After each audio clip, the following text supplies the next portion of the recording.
Bismillahirrahmanirrahim.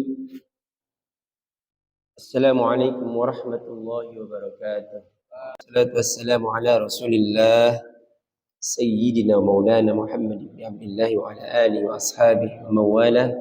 La hawla wa la quwwata illa billah. Qala Rabbi israh li sadri wa yassir li amri wahlul 'uqdatam min lisani yafqahu qawli. Qala al-musannif rahimahullahu ta'ala wa nafa'na bihi wa bi'ulumihi fid dharain amin ya rabbal alamin. Hari ini saya diminta untuk mengisi kajian tentang tafsir sebagaimana biasa, karena situasi kondisi Indonesia saat ini yang sangat cukup mengkhawatirkan lah buat persatuan kita. Maka saya ambil, sebenarnya ayat ini tidak ada hubungannya dengan persatuan dan kesatuan.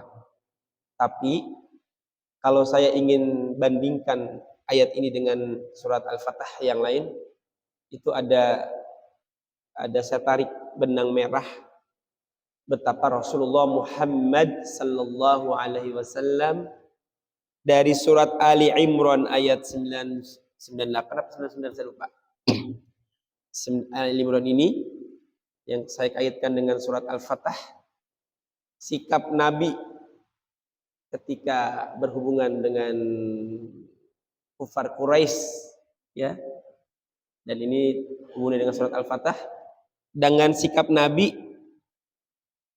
dengan para sahabat yang ada di Madinah, ya, yang termaktub dalam surat Ali Imran ini. Saya ingin mengcompare itu mentanasubkan antara satu ayat dengan ayat-ayat lainnya, yang saya ambil kesimpulan bahwa betapa Nabi kita Muhammad sallallahu alaihi wasallam adalah sosok yang sangat cinta persatuan. Rasulullah itu marah ketika ada orang yang nggak mau bersatu. Bagaimana marahnya Rasulullah kita kaji pada pagi hari ini.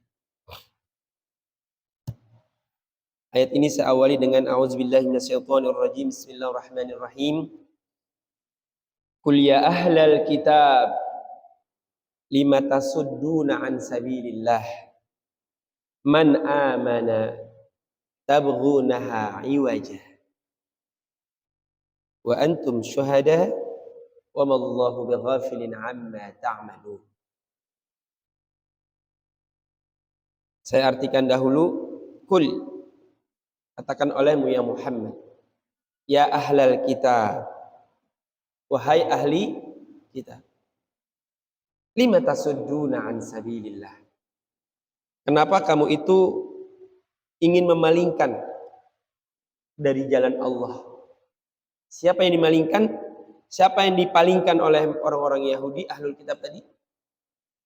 Man amana billah, orang yang beriman kepada Allah. Tabghunaha iwaja, kalian orang-orang Yahudi itu menginginkan apa? Mereka orang-orang yang beriman tadi iwaja, bengkok. Bengkok ini artinya lepas dari ajaran-ajaran Islam. Wa antum syuhada, sementara kamu itu menyaksikan hal itu. Wa mallahu bighafilin amma ta'malun, dan Allah tidak pernah lalai dari apa yang pernah kalian kerjakan. Bapak sekalian, saya ingin mengupas tafsir ayat satu ayat dulu aja nih, karena memang satu ayat juga kalau kita kaji lama juga, Pak. Ini khitab Allah kepada Nabi Muhammad. Qul ya ahlal kitab, katakan olehmu ya Muhammad, wahai ahlul kitab. Ahlul kitab itu berarti ahli kitab. Orang kalau udah ahli, pinter apa enggak, Pak? Nah, ahli kunci.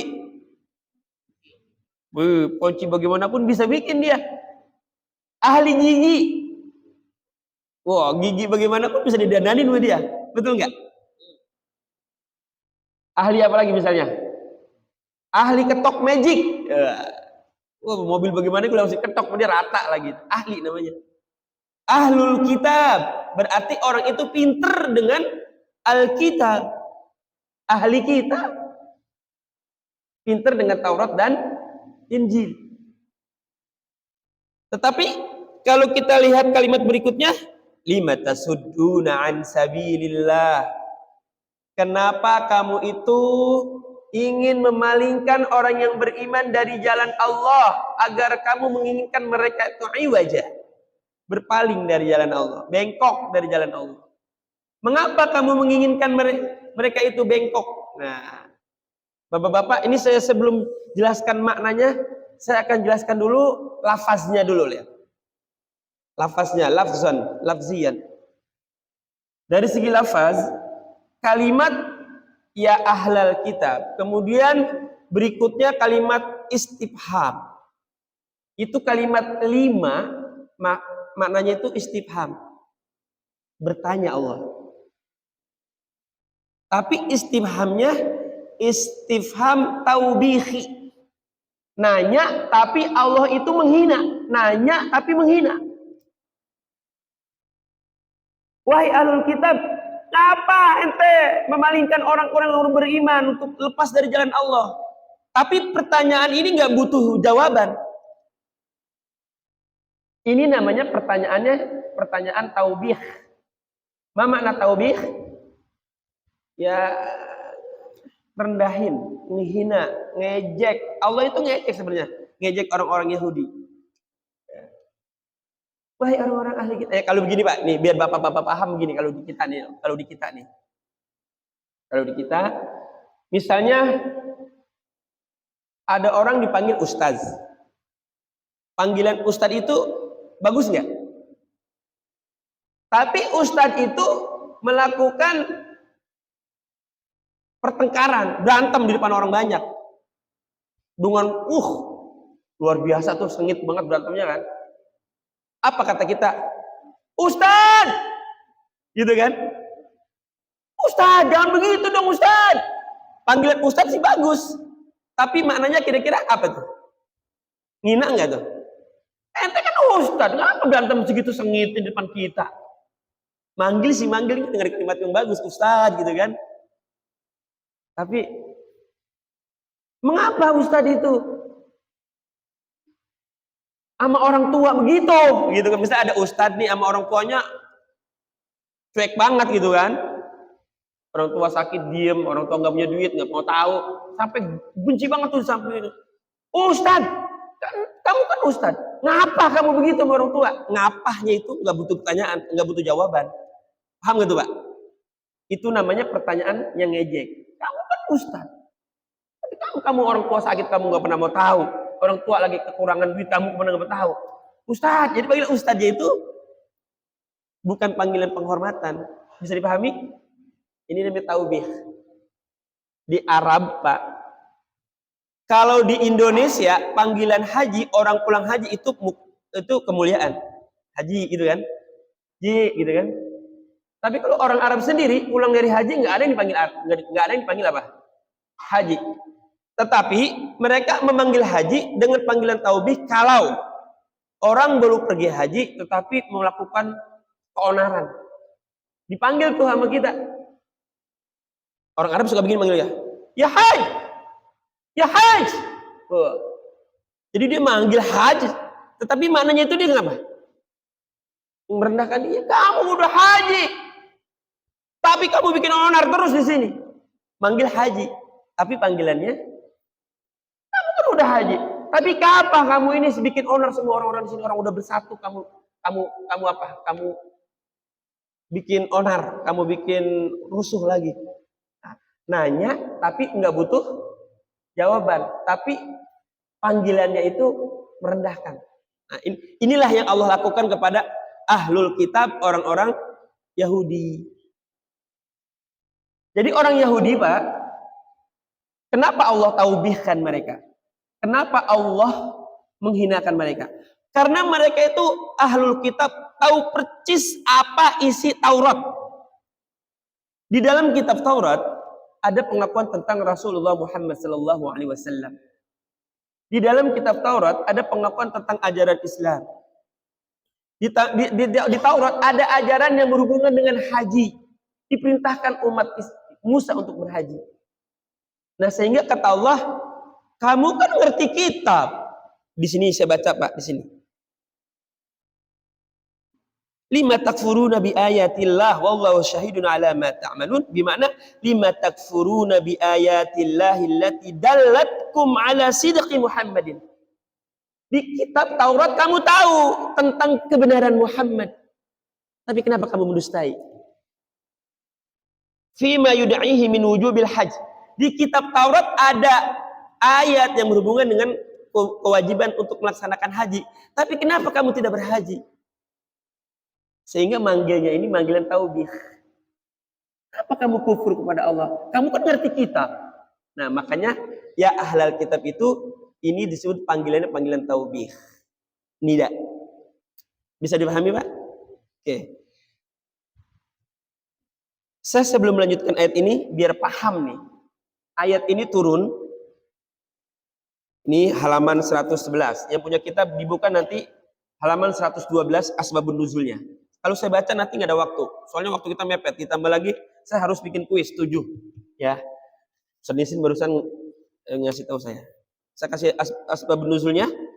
Ruwiya anna Syas bin Qais al-Yahud kana azim al-kufr, syadid at-ta'n 'ala al-muslimin, sadid al-hasad. Sadid al-husd, hasad, ya. Kemudian fattafaqa annahu marra 'ala nafarin min al-ansar al-Aws wal Khazraj wa hum fi majlisin yatahaddasun faqad zala ma kana bainahum fil jahiliyah. Simbolnya gini. Ayat ini sebelum turun, orang-orang Aus dan Khazraj itu adalah, kalau di Kecamatan Limo kan ada 4 kelurahan, betul? Di Yasrib ada 5. Ada 5 kecamatan saat itu. Di antaranya ada Bani Nazir, Bani Qainuqa, Bani Aus, Bani Khazraj, dan lainnya. Di antara 5 kecamatan ini, kelurahan ini, dari Kecamatan Yasrib, biar Bapak paham ya, ini ada 2 kelurahan yang berantem mulu, yaitu kelurahan Aus dan Khazraj. Berantem mulu kerjaannya. 110 tahun mereka itu bertikai, nggak pernah akur. Akhirnya setelah Rasulullah Shallallahu Alaihi Wasallam hijrah kemana? Ke Yasrib, ke Madinah. Aus dan Khazraj yang tadinya berantem sengit berratusan tahun lamanya, akhirnya apa? Nyatu, bersaudara, berukhuwah, karena ada Islam di sana, karena ada Al-Quran di sana, karena ada Nabi Muhammad di sana, nyatu mereka. Makanya Nabi Muhammad itu simbol persatuan. Nabi Muhammad itu simbol persatuan. Ini sengaja, Pak, ini persatuan saya angkat hari ini karena ada orang yang mengangkat nasab Ba'alawi yang gara-gara itu umat Islam pecah. Betul-betul. Sekarang ada masalah pilkada, baik itu kota maupun gubernur. Ada mungkin di antara kita yang gara-gara pilkada urusan bengkok. Laki bini marah, tidur misah, teman yang tadinya akur jadi pecah. Ini sengaja saya bahas hari ini, biar kita itu pulang dari sini ngaca sama ayat ini. Jadi namanya Syas, di sini dikatakan Syas bin Qais. Ini Syas bin Qais umurnya hampir 80 tahun, Pak. Udah, tapi memang tadi dikatakan apa? Syadid al-husd. Benci banget sama Nabi. Bedek banget sama Islam. Suatu saat dia melihat lagi lewat ada orang Aus sama Khazraj pulang suling. Kita nih pulang suling. Pulang suling dari Nurul Yakin, setelah makan-makan ngobrol tuh, Pak. Bercengkrama, bercakap cekikik, saling seneng lah, kayak kita itu kalau pas pulang kan pada foto-fotoan gitu kan, foto dan sebagainya kayak jamaah kita dah gitu. Selfie sono sini pada ngobrol sono sini asik gitu kan. Lewatlah Syas bin Qais, orang Yahudi yang tua tadi, yang benci dengan ajaran Islam. Apa kata dia? Ini kalau begini urusan nggak bener nih. Dipanggil anak muda Yahudi, sini kamu. Lihat tuh, Aus sama Khazraj sudah bersatu lagi. Kalau dia bersatu, kita nggak punya rumah, kita nggak punya halaman di sini. Kamu masuk sama mereka, ya. Kamu masuk, ucapkan siir-siir yang membuat hati mereka tertantang. Ngingetin lagi peristiwa Bu'as. Bu'as ini adalah perang terakhir antara Aus dan Khazraj dari sekian perang lama 110 tahun tadi. Ada 5 perang yang besar tadi, diantaranya perang Bu'as terakhir sebelum mereka damai. Itu ungkapin lagi tuh, angkat keburukan nenek moyang mereka masing-masing antara Aus dan Khazraj. Pakai syair ya, pakai syair. Orang Arab kan begitu, Pak. Kalau perang dulu pakai syair. Makanya saya pernah belajar As-Syi'rul Jahili, As-Syi'rul Umawi, As-Syi'rul Abbasi, Asy-Syi'r fi apa tuh Bidayatul Islam atau fil Asril Islam sampai terakhir fi Syi'ril Muhadir Al-Hadiri. Jadi ada syair-syair Pak dari jahil, dari syair Umawi, syair Muawiyah, syair Abbasiyah sampai syair modern. Nah, jadi mereka memang mau perang pakai syair, mau bercinta pakai syair, mau marah pakai syair. Kamu masuk mereka pakai syair ya, biar mereka itu tergejolak kembali kemarahannya. Nah, lagi asik-asik bercengkrama di depan masjid, habis subuh memang kejadiannya. Ya, mereka akhirnya masuk tuh anak muda tadi. Masuk, orang lagi asik ceramah, diungkat-ungkat keburukan nenek moyang. Aus, ya kan? Nenek moyang kami itu adalah yang lemah, dikalahkan oleh Khazraj. Orang-orang Khazraj itu hebat, memenangkan perang Bu'as. Terus Pak, diungkat-ungkat keburukannya sampai mereka akhirnya terprovokasi. Sampai kalimat terakhir adalah, oke, kita perang. Kita kembalikan kembali perang masa lalu kita. Az-Zahirah, kita pergi ke taman, halaman yang namanya Zahirah. Zahirah jadi di luar kampung mereka, ada kampung namanya Zahirah, kita ke sana. Tempat kita perang. Buka lagi, angkat lagi senjata-senjata yang selama ini kita kubur. Ayo kita perang. Wah. Nabi dikasih tahu, ada sahabat yang langsung nemuin Nabi, ya Rasul, Aus dan Khazraj mau kembali perang. Mereka sudah buka baju gitulah kalau kata orang kita mah ya. Akhirnya Rasulullah datang kepada mereka. Apa kata Rasul? Ini Pak, Rasulullah marah yang nggak pernah marah seperti biasanya. Rasulullah jarang marah, tapi kalau udah urusan tentang persatuan, Rasulullah marah. Bagaimana marah dia? Langsung saya baca aja. Kata beliau, abidak wal jahiliyah wa ana baina azhurikum. Sama siapa Pak nih? Kata Rasulullah begini, apakah kalian ingin kembali lagi dengan ajaran-ajaran jahiliyah? Sementara saya ada di hadapan kalian semua. Ba'da an hadakumullahu ilal Islam. Setelah kamu udah diberikan hidayah oleh Allah ke dalam Islam. Wa akramakum bih. Kamu udah dimuliakan oleh Allah dengan Islam. Wa allafa bihi bainakum. Allah telah melunakkan hati kamu dengan Islam. Wastanqadzakum bihi minal kufr. Allah pun telah menyelamatkan kalian semua dari kekufuran dengan Islam. Apa kata Rasulullah? Apakah enggak cukup buat kamu? Abu Lahab, pamanku, yang Allah hinakan di dalam surat Al-Lahab. Tabbat yada abi lahabiu wa tab. Pamanku, keluargaku, Allah hinakan karena dia nggak mau bersatu dengan ajaran Islam, dengan aku. Allah hinakan dalam Al-Quran. Kamu kenal Bilal? Kamu nggak kenal? Apakah kamu lupa dengan Bilal? Bilal itu orang Afrika, berkulit hitam. Tapi karena dia mau bersatu dengan Islam, Allah hadirkan beliau nanti bersamaku di surga. Apakah tidak cukup untukmu Salman Al-Farisi, orang Persia, sekarang Iran, orang Ghairul Arab, bukan Arab, karena dia mau bersatu, dia akan menjadi keluarga dari keluarga bagianku, kata Rasulullah. Mana Al-Quran yang selama ini kamu baca? Kemana suling kamu? Kemana taklim kamu? Kata Rasulullah. Ya ini kan khitab walaupun kepada mereka, kan khitab buat kita juga, Pak. Betul kan? Kemana suling kamu? Di hari Sabtu, di hari Minggu, di hari Jumat. Ngaji tiap saat. Tapi gara-gara ada provokasi orang, kamu langsung berubah. Kata Rasulullah begitu. Mana sholat kamu? Mana Al-Quran kamu? Akhirnya mereka langsung berangkulan, Pak. Senjata dilepas, pedang dilepas, berangkulan mereka. Kembali lagi apa? Bersatu lagi.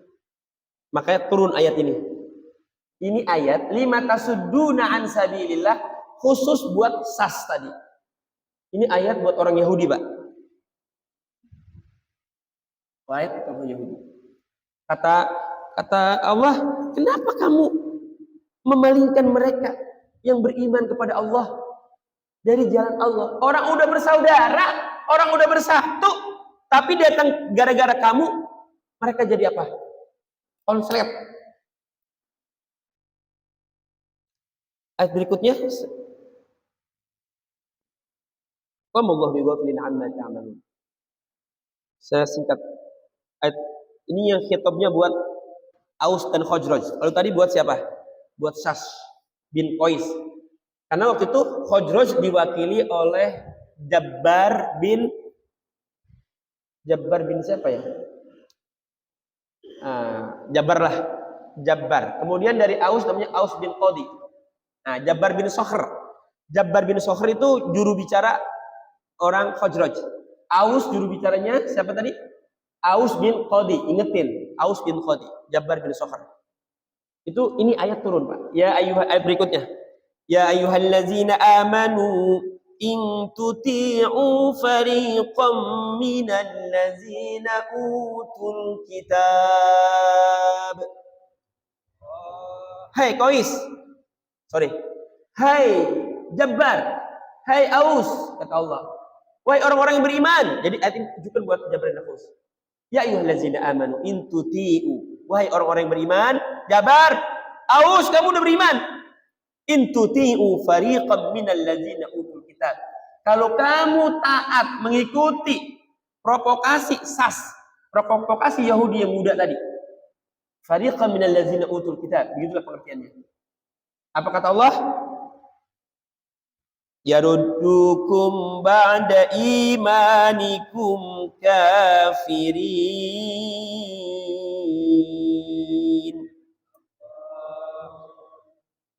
Kamu akan dikembalikan setelah beriman. Kembalikan kemana? Kamu akan dikembalikan kepada kekufuran kamu setelah kamu beriman kepada Allah. Kalau kamu ngikutin mereka. Jadi kalau ada kita nih, kalau ada subuh keliling jamaahnya lagi akur-akur baik, tiba-tiba datang di antara kita 1-2 orang memecahkan persatuan kita. Sama dengan siapa tadi? SAS. Apa hukumannya? Yaruddukum ba'da imanikum kafirin. Kita, Pak, biar subuh kelilingnya rajin, biar ngajinya rajin, tapi kalau kerjaan kita sama-sama SAS, memecah belah persatuan, orang lagi anteng-anteng, orang lagi enak-enak bersatu, gara-gara kita misah. Makanya Salahuddin Al-Ayyubi itu cerdas. Yaitu membangun kampus mazhab fiqh Syafi'i, kampus mazhab fiqh Hanafi, Hambali, Maliki, dibangun. Ajarkan anak kamu mazhab-mazhab, fikih-fikih ajarkan, biar mereka itu menjadi orang-orang yang bijak. Tidak cukup Al-Quran dengan sunnah saja. Karena kalau orang hanya ngaji Al-Quran dan sunnah tanpa diajarkan mazhab-mazhab, gampang banget merendahkan mazhab tertentu. Betul-betul. Sekarang saya mau tanya, Imam Syafi'i contohnya. Beliau imam besar bukan? Diakui nggak kemazhabannya oleh seluruh dunia? Diakui nggak? Tapi ada nggak orang yang mengatakan kunut itu bid'ah? Wa kullu bid'ah fi dhalalah, wa kullu dhalalah finnar. Ada nggak begitu? Sekelas Imam Syafi'i digituin, Pak. Apalagi siapa kita? Betul nggak?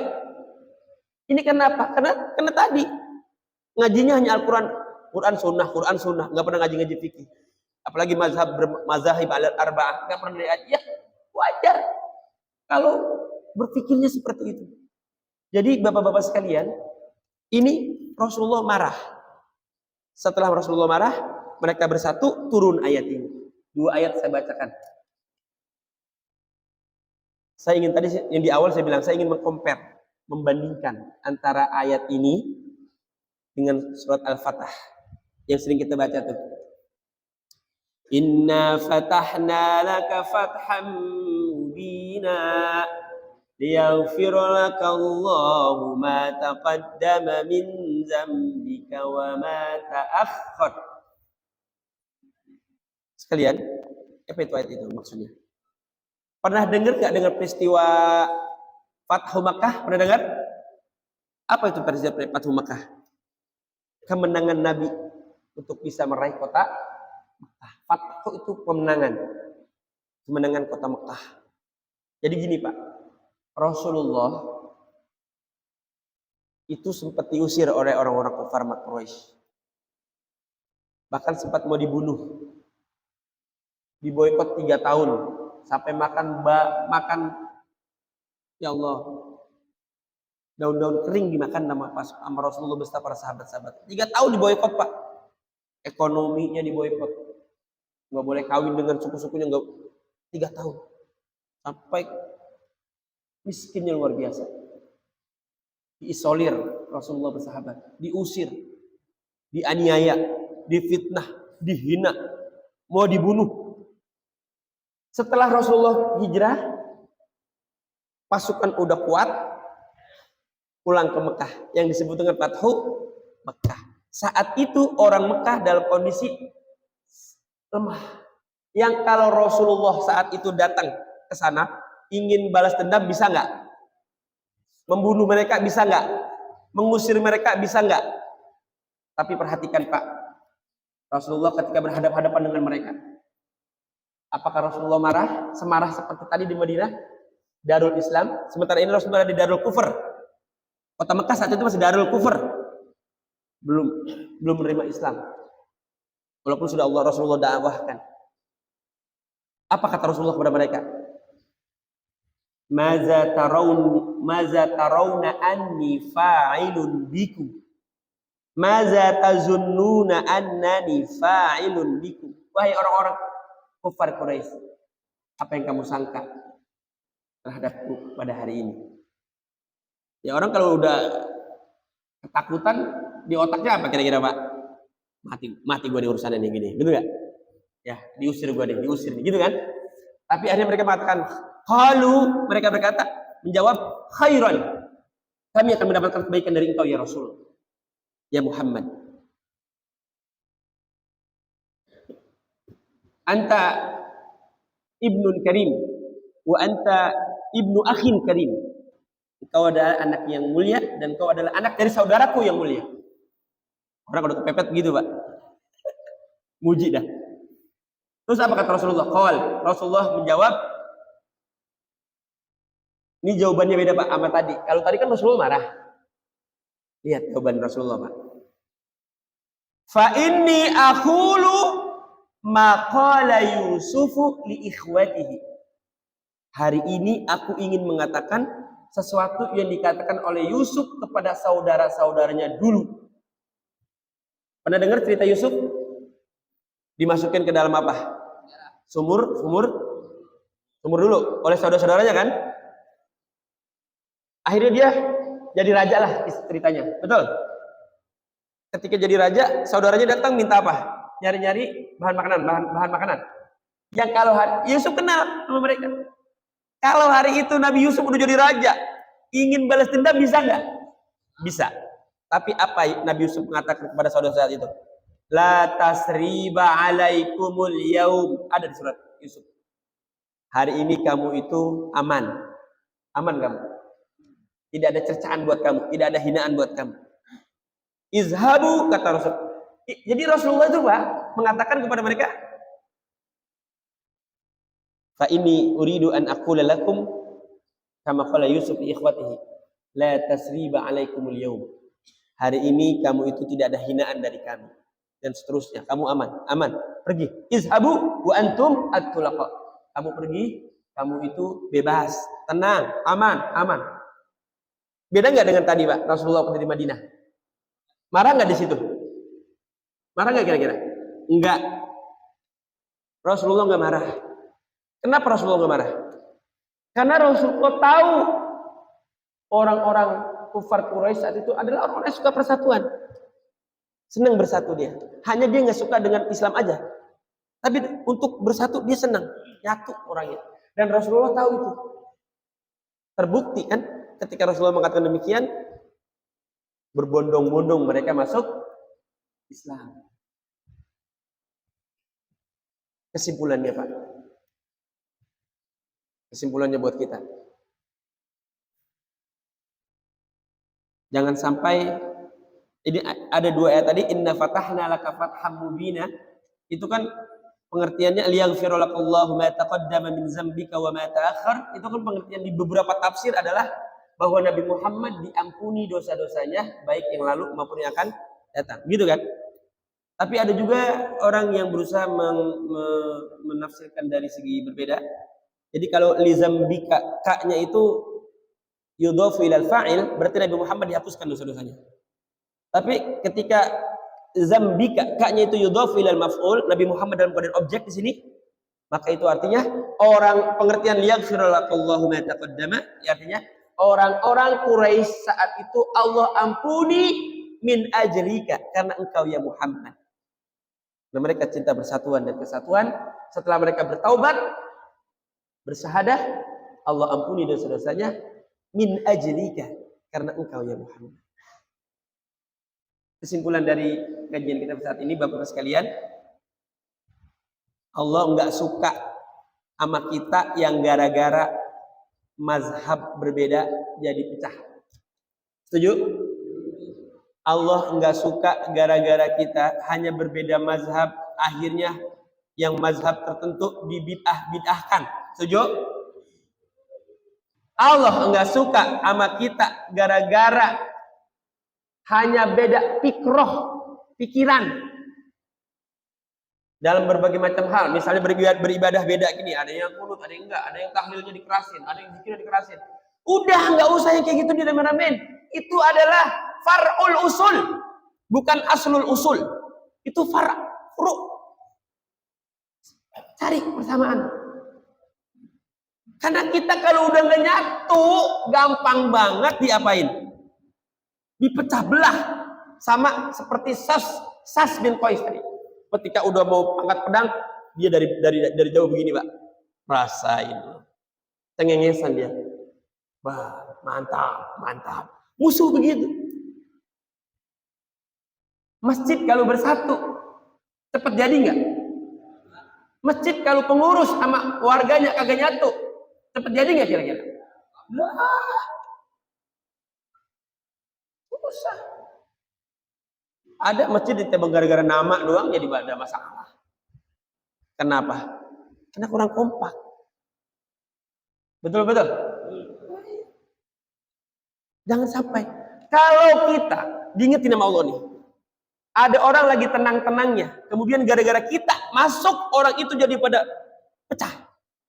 Apa kata Allah? Yaruddukum ba'da imanikum kafirin. Maka kita dianggap kafir oleh Allah Subhanahu wa taala ba'dal iman. Nauzubillahi min. Makanya ini ada ayat berikutnya begini, Pak. Sedikit lagi, 2 menit lagi. Ayat berikutnya adalah ya ayyuhallazina amanu taqullaha haqqa tuqatih wa la tamutunna illa wa antum. Selama itu dibaca sama khotib kan kalau hari Jumat, betul nggak? Itu selama ini kita secara harfiahnya, ini ada di ayat berikutnya di ayat 100 kalau nggak salah. Sebelum wa'tasimu. Itu ayat wa'tasimu bihablillah, ini masih ini Pak kajiannya. Karena kalau saya kaji itu johor nggak bisa habis ya. Kita masih ada waktu maulid tadi Al-Muttaqin. Nggak usah ngisi di Pulau Cabai. Gini Pak, itu pengertian wattaqullah wala tamutunna illa wa antum muslimun. Kan kita mengartikannya, janganlah kamu mati kecuali dalam keadaan muslim, gitu kan? Itu harfiahnya. Tapi kalau secara konteks maknanya, lihat dari ayat 97, 98, 99, 100, 1. Ini semua mengajak persatuan. Maksudnya apa ini ayat? Wala tamutunna illa wa antum muslimun. Itu jadi begini pengertiannya secara konteks ya. Kamu jangan mati yang ketika kamu mati itu mereka pecah gara-gara kamu, kemudian kamu mati. Kamu jangan sampai mati pas saat mati gara-gara kamu yang tadinya rukun jadi pecah. Orang lagi anteng-antengnya bersaudara gara-gara kamu pecah. Kemudian kamu mati. Jangan sampai mati seperti itu. Itu pengertiannya. Karena ini kaitannya dengan ayat yang tadi. Jadi semangat dari ayat ini adalah persatuan. Makanya berikut ayatnya wa'tasimu bihablillahi jami'an wa la tafarraqu. Ini mohon maaf saya tidak menggurui, bukan maksud menggurui tapi ingin berbagi aja. Mudah-mudahan ini bermanfaat buat kita, tambah kuat ukhuwah kita. Mudah-mudahan kita dipelihara oleh Allah dari kemurkaan Allah Subhanahu wa taala, kita tidak bersatu. Insyaallah pengajian ini, suling ini menjadi perekat ukhuwah kita selama-lamanya. Amin ya Allah rabbal alamin. Allahul muwaffiq ila aqwamit thoriq. Assalamualaikum warahmatullahi wabarakatuh. Mudah-mudahan bisa memberikan informasi yang bermanfaat untuk semuanya. Terima kasih telah menonton video ini sampai selesai. Mohon di like, subscribe, dan share.